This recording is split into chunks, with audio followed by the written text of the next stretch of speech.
All right, so let's just jump right in. When humanity decided to really push for the stars, well, we realized we needed a new kind of human to lead the charge. You know, a vanguard, totally bioengineered for the harshest, most hostile environment you can possibly imagine.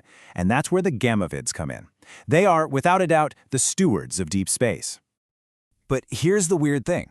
The central paradox, really. People describe them as like strikingly beautiful, but at the same time profoundly unnerving. It's this biological uncanny valley, right?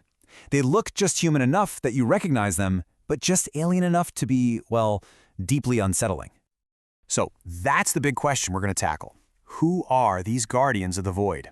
We're going to break down their totally unique biology, take a look at their complex society, and really get into their vital role in humanity's future out there among the stars. Okay, so first up, let's talk about what makes a gammavid, well, look like a gammavid. What makes him so instantly recognizable? And believe me, their physical form isn't just for show. Every single trait is basically a masterclass in survival engineering. Putting them side by side with a regular human really makes the differences pop, doesn't it? I mean, you can see it right away. The pitch black skin, that incredibly low body fat, which would be dangerous for us, and of course, those super distinct pointed ears. It's a silhouette that's just fundamentally different from you and me. So that pitch black skin, that's their first and maybe most important line of defense. Get this, it's packed with 15 to 20 times more eumelanin than any baseline human. This lets it soak up almost 90% of all incoming gamma radiation. It literally forms these supranuclear caps over their DNA to protect it. And if it gets damaged, it heals in hours, not weeks like us. It's a living, breathing, self-repairing radiation shield. Incredible. And then you have the eyes, right? That iconic, kind of eerie glow. It's not magic, it's pure hard science. What you're seeing is a biological version of Cherenkov radiation. You know, that same beautiful, but, let's be honest, dangerous blue glow you see in the water of a nuclear reactor core. So how does that even work? Well, it all starts with cosmic rays, which are just constantly hitting their eyes. They have these special proteins that react to this by, emitting light. Then, these really unique structures in their iris take that light and amplify it. The end result is that steady, glowing gaze that's probably their most unforgettable feature.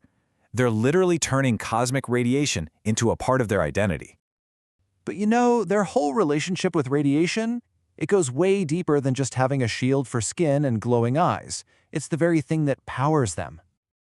Okay, so just to stay alive, a gammavid needs to absorb somewhere between 200 and 400 milligrades of radiation every single day. That's just their baseline, what they need to function. Now, I know that number, 400 milligrays, might not mean a whole lot on its own, so let's try to put that into perspective. That daily dose, it's like getting 4,000 chest x-rays every 24 hours. Yeah, a dose that would be absolutely, catastrophically lethal for any of us is just a normal day's meal for them. They are, in the most literal sense you can imagine, feeding on starlight. And you can see their whole energy budget laid out right here. The vast majority of it, we're talking up to 85%, comes directly from harvesting cosmic radiation.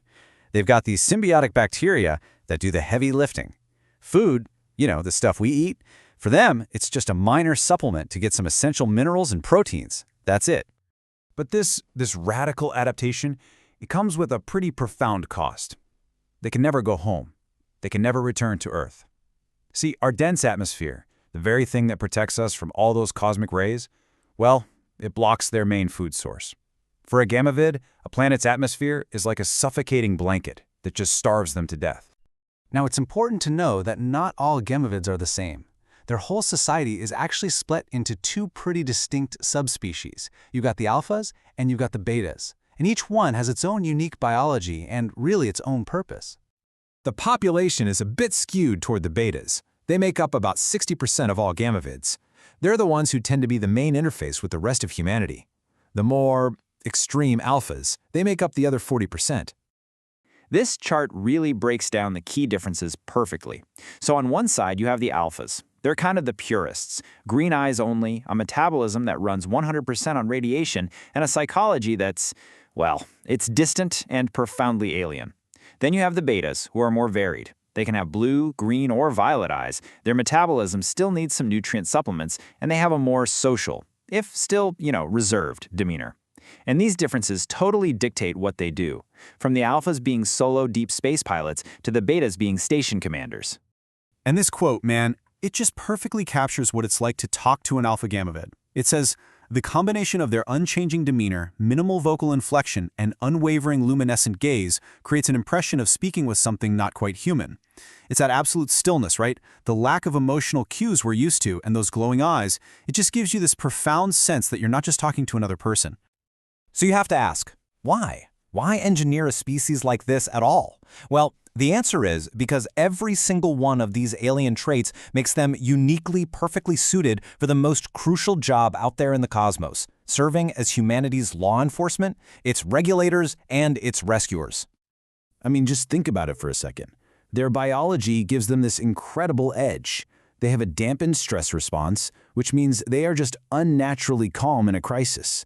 Their minds are super analytical and logic-driven, which makes for impartial judgment. And hey, let's be honest, their whole uncanny, intimidating look is often enough to de-escalate a conflict before a single shot is even fired. Let's walk through a typical mission because it shows their value perfectly. Okay, so a ship goes dark in a high radiation zone. Its reactor is leaking. Now, a baseline human rescue team, they'd need heavy shielding, robotics, the whole shebang. A Gammavid officer? They just dock, walk right through the radiation-flooded hallways, stabilize the failing reactor, and rescue the crew. A mission that is borderline impossible for us is just another Tuesday for them. And so, all of this leaves us with one final and really crucial question. They were engineered from our own DNA, right? Designed to protect humanity in the deadliest places imaginable. But, in adapting so perfectly to the void, have they become something else entirely? Something more? And you know, that's a question we may never be truly comfortable enough to answer.